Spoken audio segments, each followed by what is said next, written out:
Teint de chair très foncé donc par rapport à ce qu'on prend d'habitude. Alors terre de sienne brûlée, le problème de la terre de sienne brûlée, c'est qu'en fonction des marques, vous avez des couleurs totalement différentes, des plus claires, des plus foncées. Moi je prends la Lefranc-Bourgeois, là je vais en mettre pas mal. Ocre, donc là c'est de l'ocre d'or, hein. Je mets aussi pour le rouge, la terre rose, bon ok. Je mélange tout ça, j'ai pas encore mis de bleu. Je vais en mettre une pointe. Donc là, il y a beaucoup de terre de sienne brûlée. Et en fait, c'est quand tu mets ton blanc que tu te rends compte si t'es bon ou pas. Alors quand on fait une teinte chair, on va dire classique, hein, d'un caucasien, je mets sur mon doigt pour voir si faut que ce soit plus foncé que la peau du blanc. Mais là, évidemment, il faut que la chair elle soit quand même très sombre, hein. Ça sera plus facile après pour éclaircir. Alors là, je mets une pointe de bleu de cobalt. Ça va te foncer ta couleur et puis lui donner une teinte un peu particulière, hein, une petite pointe de bleu. Voilà, donc là on a une couleur assez sombre. J'ai de la terre d'ombre brûlée pour augmenter les ombres. Donc je teste, hein, sur ma palette, voir ce que ça donne. Un petit peu de bleu, voilà. Donc ça sera mon ombre forte. Donc là je vais pas essayer sur le visage. C'est un petit peu délicat. Je vais essayer sur un endroit qui ne se verra pas de trop, une fesse. Donc là, j'étale ma sauce, hein. Je laisse les bords, parce que là, je vais tout de suite mettre de l'ombre ici. Et ce que je fais, vous voyez le pinceau, donc c'est du 1. Et j'ai toujours une brosse plate. Et la brosse plate, ça me permet de lisser ma couleur. Voilà, je lisse, comme ça. Voilà, je vais poser mon ombre.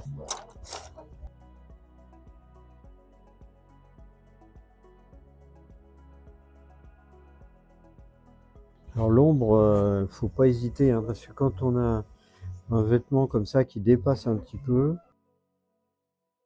on peut même passer par-dessus les parties là. De toute façon ici ça sera ocre, hein, ça sera bien un tissu ocre. Donc j'ai posé mes ombres, hein.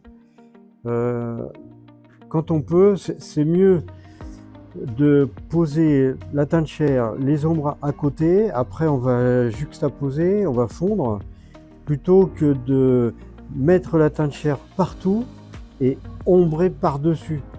Parce que là, du coup, on va empâter, donc c'est pas bon, hein.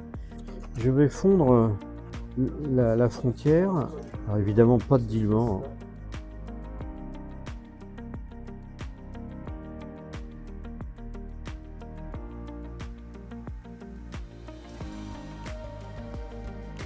Là, je teste, en fait, quand la pièce sera montée, il y a sa couverture sur le cheval, une couverture qui fait ça.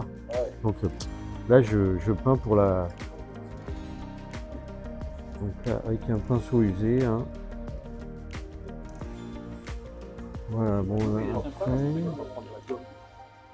Là, oups.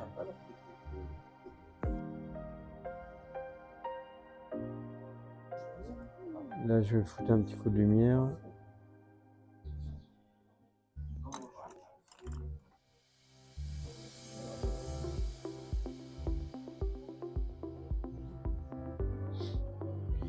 Voilà, bon là, je pense que c'est pas trop mal. Après, on a des surprises quand, vous le savez, hein, quand ça sèche. Si jamais c'est pas assez soit sombre, soit clair, ben on refait, hein, on reprend, je veux dire. Quand je fais un visage, ça dure, allez, 3, 4, 5 jours. Tous les jours, je reviens dessus pour les ombres et les lumières. Les rides, tout ce qui est... Alors, c'est dommage, ils l'ont pas fait ridé. Le visage n'est pas très ridé. Parce que bon, les Indiens, on a l'habitude de les voir, surtout les chefs, Buriné, quoi. un peu burinés et tout. Donc je pense que je rajouterai... là, je mets une ombre un peu plus forte, hein. Ça va pas. Enfin, c'est pas assez.